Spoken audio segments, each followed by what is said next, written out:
யாழ் திருமறை கலாமன்றத்தினால் முன்னெடுக்கப்பட்ட பொங்கல் நிகழ்வுகள் 15ஆம் 17ஆம் திகதிகளில் யாழ்ப்பாணத்தில் நடைபெற்றன.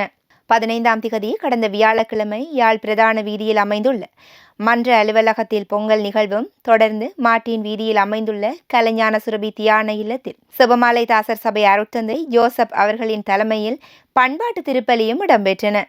தொடர்ந்து 17ஆம் திகதி சனிக்கிழமை இன்று யாழ் பிரதான வீதியில் அமைந்துள்ள திருமறை கலாமன்ற கலைத்தூது கலையகத்தில் பொங்கல் விழா கலை நிகழ்வுகள் நடைபெற்றன.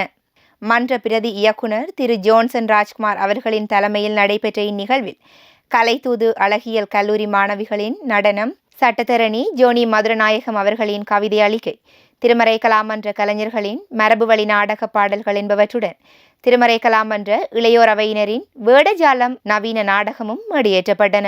இந்நிகழ்வில் யாழ் போதனா வைத்தியசாலை பொது வைத்திய நிபுணரும் ஈழத்து தமிழ் கலைஞர் ஒன்றிய தலைவருமான வைத்திய கலாநிதி சிவபாலன் சிவன்சுதன் அவர்கள் பிரதம விருந்தினராக கலந்து சிறப்பித்தார்.